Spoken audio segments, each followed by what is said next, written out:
एक गाय आती है जो तीमारदार और पेशेंटों के बीच घूमती है और फिर वहाँ से उसे वापस भगाया जाता है।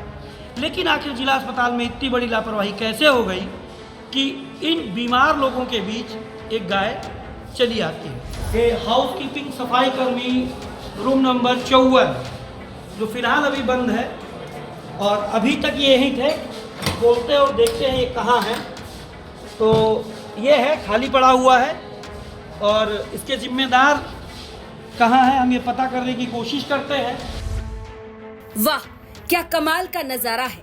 जिला अस्पताल के वार्ड के अंदर आराम से गाय पहुंच गई, लेकिन रोकने वाला कोई नजर नहीं आया।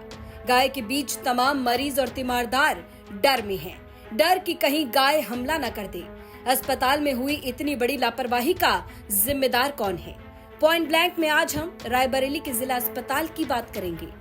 सरकार दावे बहुत करती है, सरकार प्रशासन को निर्देश भी बहुत देती है, लेकिन वो सारे सच कितने जमीन पर उतरते हैं इसकी एक वानगी जिला अस्पताल रायबरेली में देखने को मिली। जब कल देर शाम एक तस्वीर वायरल हुई, जिस वायरल तस्वीर में एक गाय वार्ड के अंदर घूम रही थी।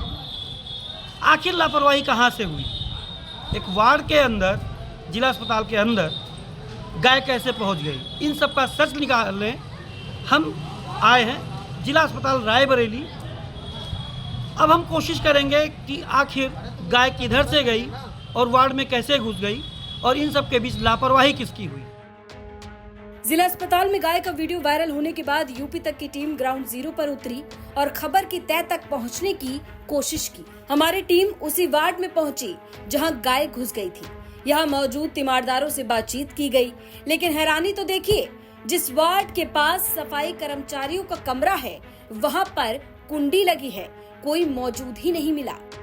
एक गाय आती है जो तीमारदार और पेशेंटों के बीच घूमती है और फिर वहाँ से उसे वापस भगाया जाता है।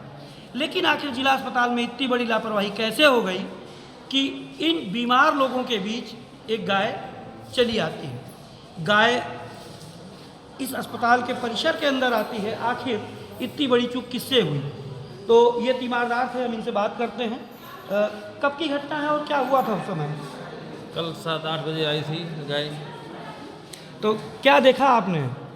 उस गेट से आए थे, गेट खुला था, वहाँ से आई थी, यहाँ खड़ी थी अंदर 2-3 मिनट हम बात करने की कोशिश करेंगे। यहाँ जो हाउसकीपिंग स्टाफ है जिसकी जिम्मेदारी है, हमारे बगल में उनका कमरा है, यहाँ पे उस कमरे में वो स्टाफ रहता है। आखिर चूक कैसे हुई? अभी तो यही थे कि हाउसकीपिंग सफाई कर्मी रूम नंबर 54 जो फिलहाल अभी बंद है और अभी तक ये यहीं थे, बोलते और देखते हैं ये कहाँ हैं।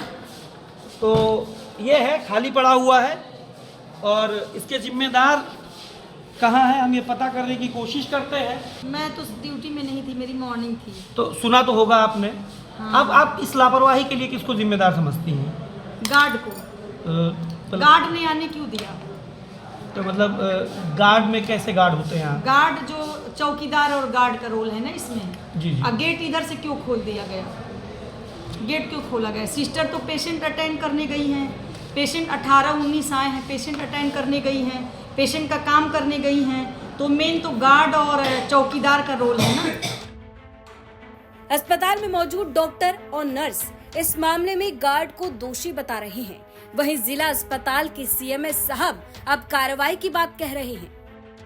शाम को एक गाय वार्ड में घुस आई थी और ये किन परिस्थितियों में हुआ इसकी मैं जांच कर रहा हूँ। और वार्ड में जिन लोगों की ड्यूटी थी उनके खिलाफ मैंने कार्रवाई करना शुरू कर दिया है और उनसे स्पष्टीकरण लेना शुरू कर दिया है।